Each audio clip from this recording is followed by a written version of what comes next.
Hey guys, this is your host Thomas Tyree here from On the Hot Podcast. Today, this will be episode 239 for you guys today. And to kick off this week's episode, I'll be sharing my NFL Week 16 game summary. So these are my thoughts on the biggest games and the biggest headlines that transpired during Week 16. Starting off with the epic Thursday night game between the Seattle Seahawks and the Los Angeles Rams. It was the Seahawks that knocked off the Rams by a score of 38-37 in overtime.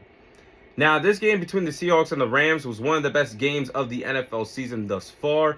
A good battle, good scrap between two NFC West rivals in the Seahawks and the Rams. This time, it was the Seahawks that defeated the Rams. And as the game went on, especially in the second half, it looked like boy genius Sean McVay, who was one of the best offensive play callers in the league and one of the best coaches in the league, cracked the code to Mike Macdonald's defensive scheme. And Matthew Stafford was putting it on the Seattle Seahawks secondary. He was torching them. Puka Nacua was doing his thing, torching the Seahawks secondary as well as the receiver position. Had a big game, 12 catches for 225 receiving yards and 2 receiving touchdowns. And once the game got to the score of 30-14, I thought the Rams were going to coast to the finish line, especially with picking off Sam Darnold twice. I thought the game was over, but the Seattle Seahawks late in the fourth quarter found a way to rally back. They gained momentum with the huge punt return touchdown that Shaheed had. Really gave the Seahawks life in the ball game. And then they got the ball back, had a touchdown drive mixed with one of the most wild and controversial two-point conversions that I've seen in recent memory, where Sam Darnold threw the backwards pass and the ball was picked up and advanced into the end zone to convert one of the most wild two-point conversions in recent memory. Still mind-boggling when you think about the play. But in Seattle, they erupted, and the 12th man was definitely in attendance to help the Seahawks win this game. But when the game went into overtime, we know the new overtime rules in the regular season. The Rams got the ball, they scored a touchdown. So that meant the Seattle Seahawks would get the ball, get a chance to score a touchdown to keep the game alive. When the Seahawks when they got the ball, they went down the field and scored a touchdown. Mike Macdonald rolled the dice and went for 2 rather than tying the game, extending the game deeper into overtime. He rolled the dice, went for 2, and Sam Darnold and company converted the two-point conversion to get a huge win against the Rams, 38-37 in overtime. I mean, look, when you think about it, the Seahawks actually had a 1.9% chance of victory when they were down 30-14 with 9 minutes to go in the fourth quarter. And I thought after Sam Darnold threw 2 interceptions, there was no way or no path to victory for the Seahawks. But I was wrong. Sam Darnold is starting to make me believe that the Seahawks can go on a run with so many playmakers around him. Jackson Smith, Njigba. They got so many receiving options. They can run the football. They got a good defense. They got a good head coach in Mike Macdonald. This team could possibly go on a deep playoff run, and they got a chance to earn the number 1 seed in the NFC. So they could control their own destiny in the NFC West. We'll see how things play out. But if they went out against the Panthers and the 49ers, they'll win this division and most likely get the first seed in the NFC. So everything is up and right if you're a Seattle Seahawks fan right now. Seems like Sam Darnold could lead them based off of this performance. Thoughts on the Philadelphia Eagles winning the NFC East? I'm a Dallas Cowboys fan. It sucks, but the Eagles won the NFC East, and this is the first time since 2004 the NFC East has seen a back-to-back division champion crowned since 2004. So the streak is over. The Eagles are now back-to-back NFC East champions. They have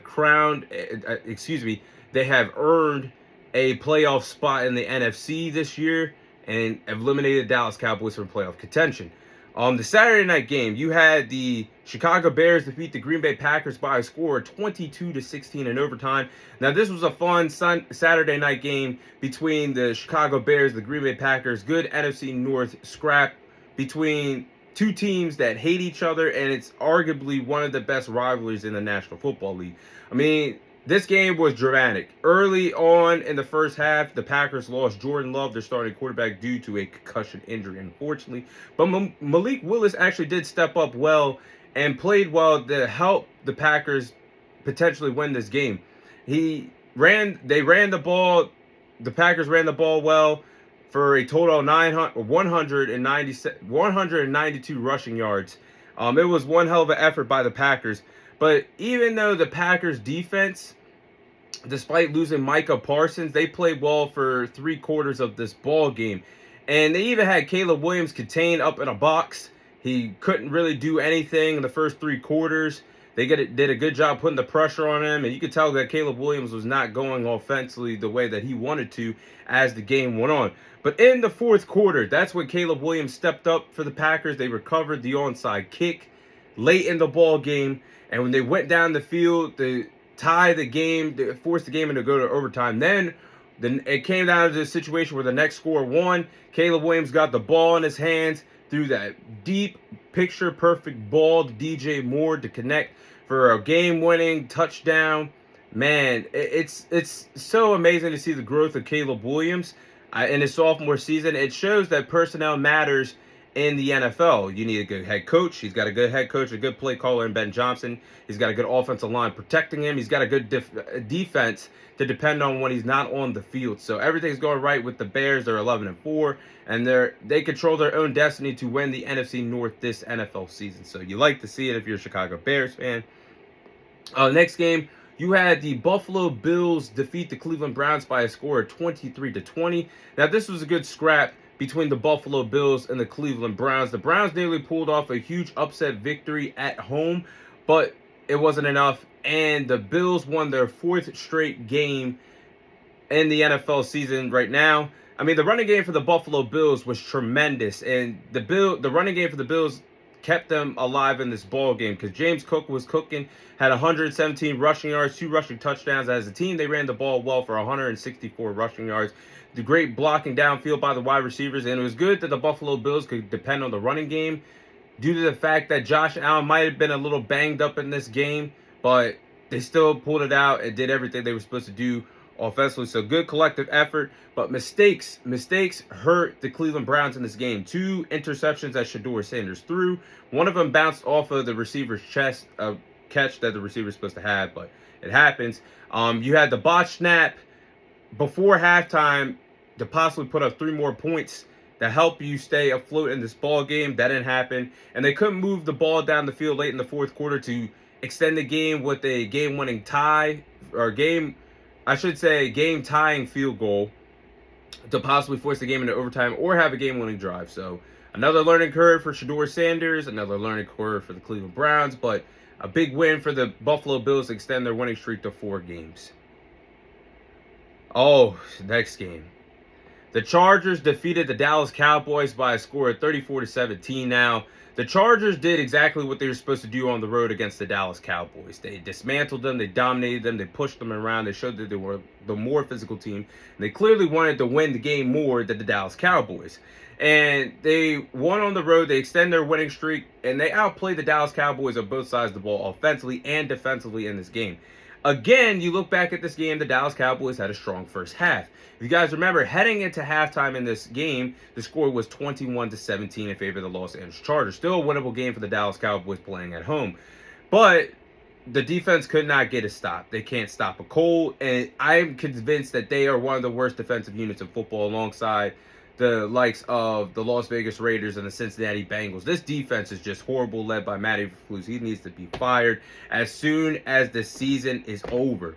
And even with the 5-man pass rush, I know Quinton Williams didn't play, but even with a 5-man pass rush that Matt Eberflus was dialing up in the box against the Los Angeles Chargers, with a banged-up offensive line that the Chargers had, we still couldn't get home to Justin Herbert. Couldn't make him stress in the pocket. Couldn't get sacks. Couldn't dial up pressure on Justin Herbert.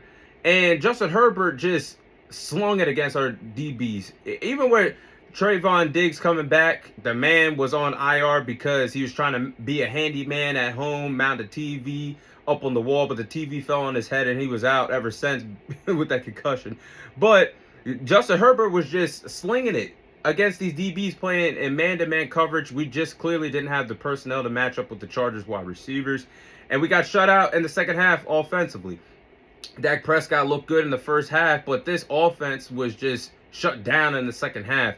And the Cowboys have now lost 3 straight games in a row and have officially been eliminated from the playoffs, being 6-8-1. So you have to say, if you're a Dallas Cowboys fan like myself, this season has been a roller coaster full of different emotions. You've seen Micah Parsons traded before the beginning of the season. You've seen Marshawn Kneeland unfortunately pass away. You've seen this team ride a 3-game winning streak, now going on a 3-game losing streak. Rough season, but I'm ready for it to be over if you're a Dallas Cowboys fan. Next game, you had the Carolina Panthers defeat the Tampa Bay Buccaneers by a score of 23-20.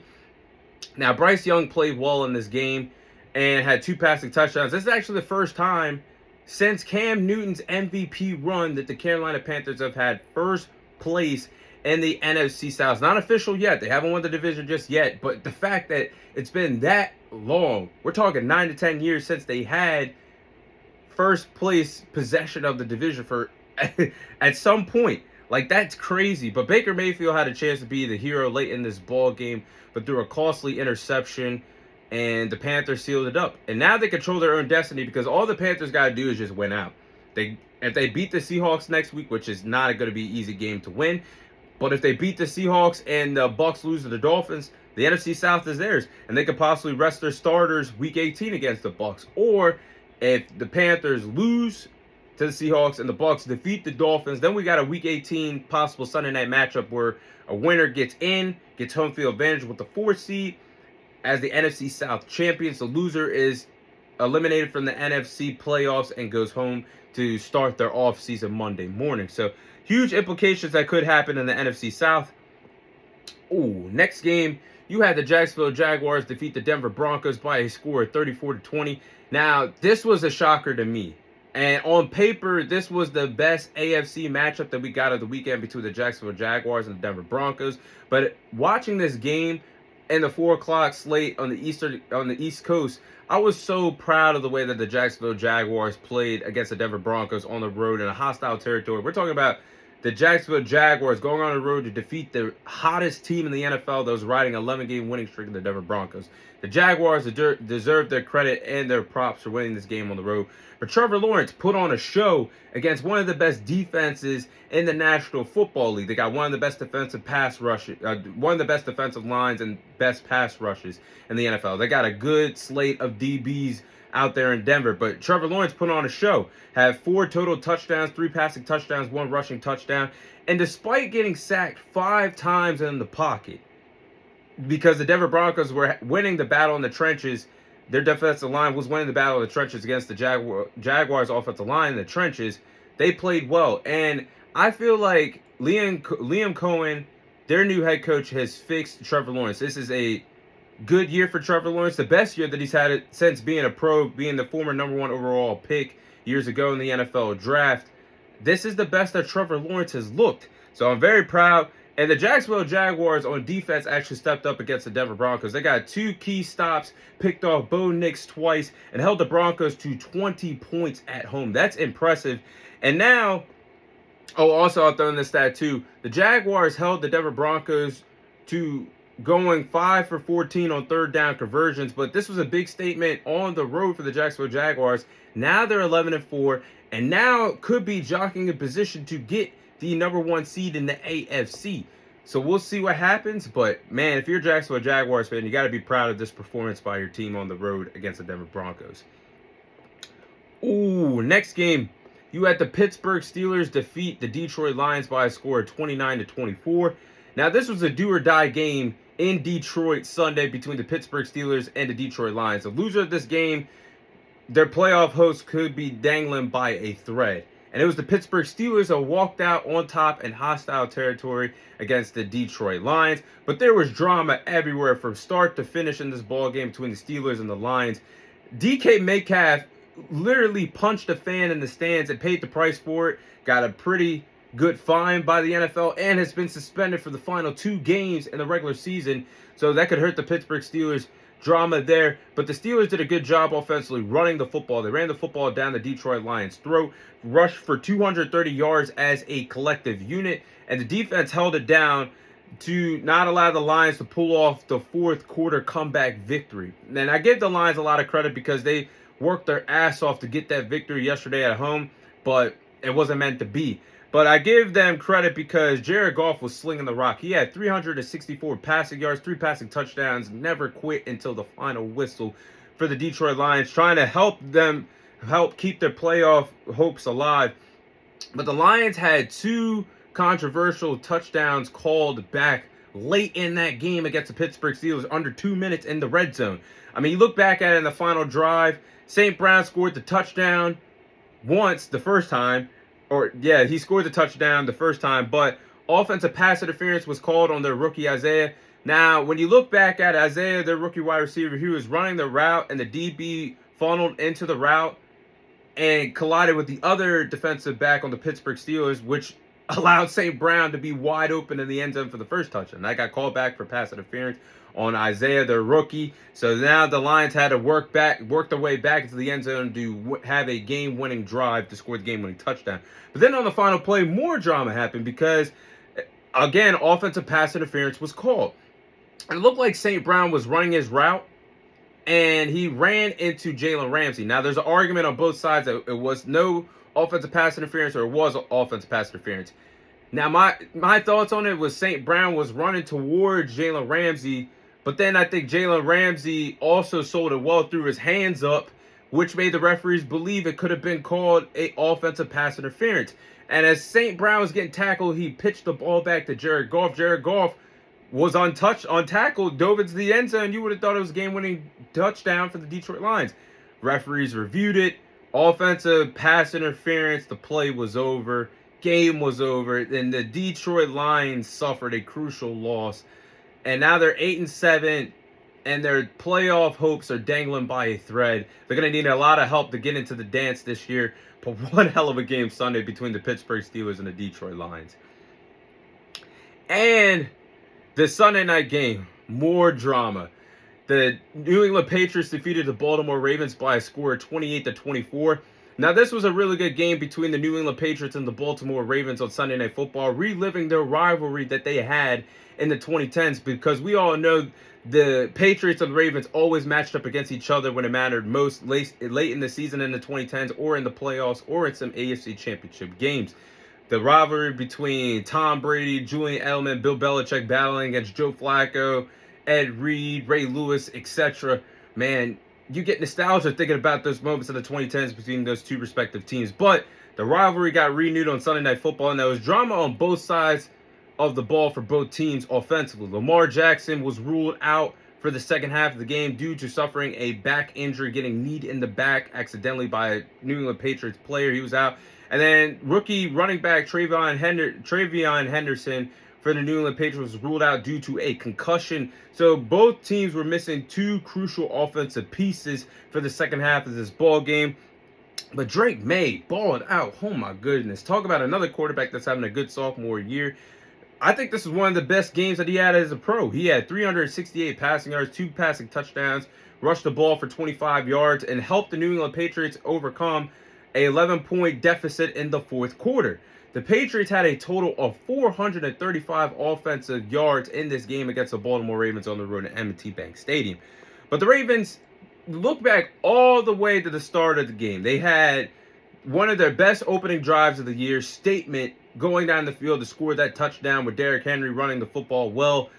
And then everything just went downhill from there. And Derrick Henry fumbled the ball early on in the first half. Lamar Jackson got hurt. And then Zay Flowers, crucial fumble late in the game, did not help the Baltimore Ravens case. And that fumble basically was all she wrote because the Ravens didn't have a chance to get the ball back. But I have a lot of questions. What the hell is going on in Baltimore with John Harbaugh, guys? This man is on the hot seat for real. I mean, season on the line. You saw the Pittsburgh Steelers took care of business, defeated the Detroit Lions on the road. You needed this game.